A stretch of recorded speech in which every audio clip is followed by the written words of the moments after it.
No buildings are present, only natural land along the river. Small signs of human presence begin near the river. A Roman encampment begins forming along the river. The settlement expands with more structured buildings.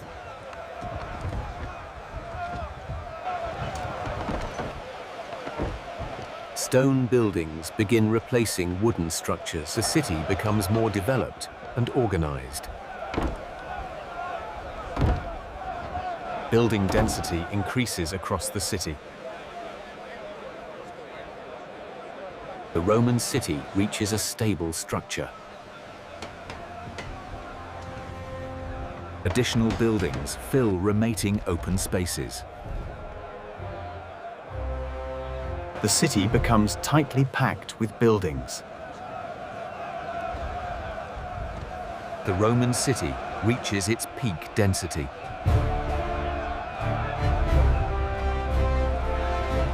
Signs of decline begin to appear.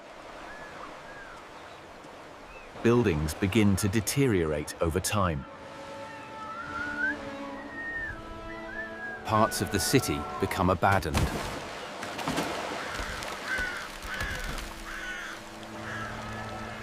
Urban density decreases as decline continues.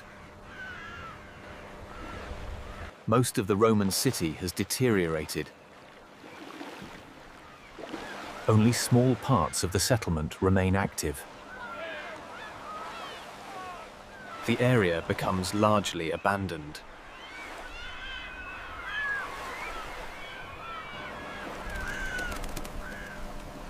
Ruins replace what was once a dense city. Nature begins reclaiming the abandoned city. The Roman city is largely abandoned.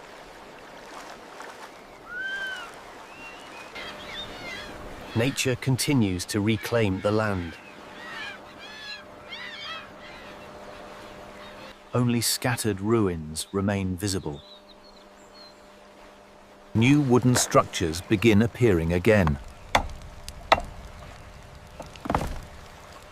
A small settlement begins to form again. The settlement continues expanding.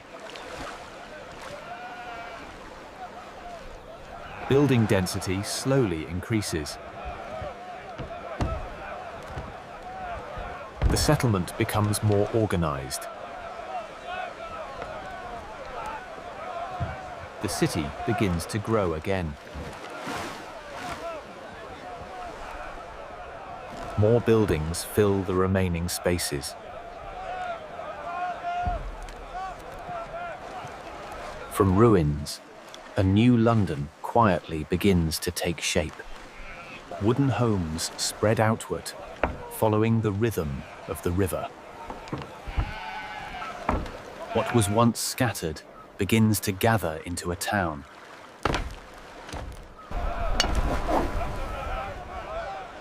Open land fades as structure slowly replaces it. Paths become streets, and streets begin to shape a city. London starts to feel like a place people stay, not just pass through.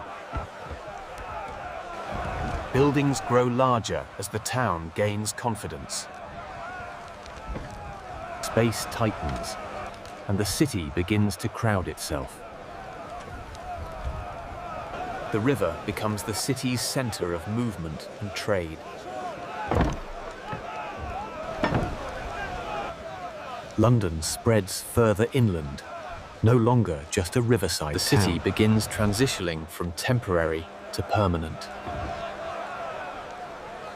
London becomes more stable and private and more permanent.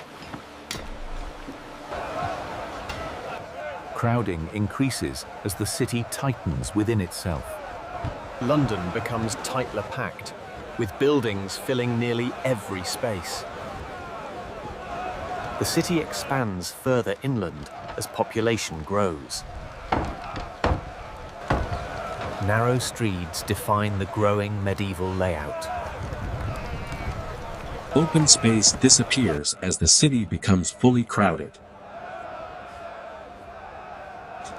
The city continues strengthening its structure. London stands as a major medieval city.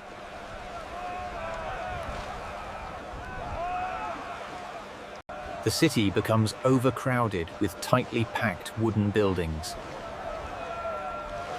Congestion increases as the city struggles to expand. In 1666, fire spreads rapidly through the wooden city. After the fire, rebuilding begins with stronger materials. The city is rebuilt with improved structure and design. Expansion continues, but now with stronger and more durable structures. London grows steadily with a more organized structure.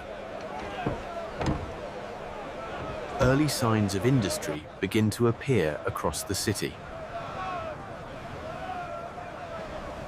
Industrial activity begins reshaping the skyline. Industry now dominates the structure of the city. Expansion accelerates as infrastructure improves.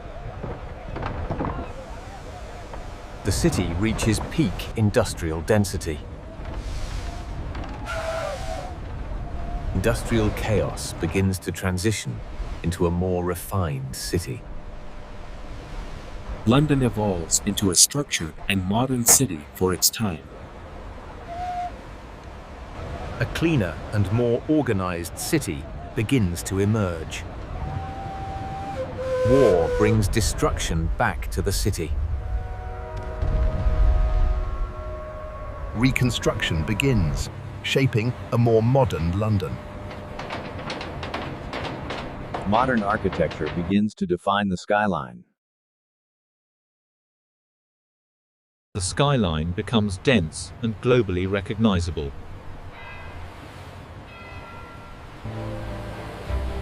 Today, London stands as a fully developed global city.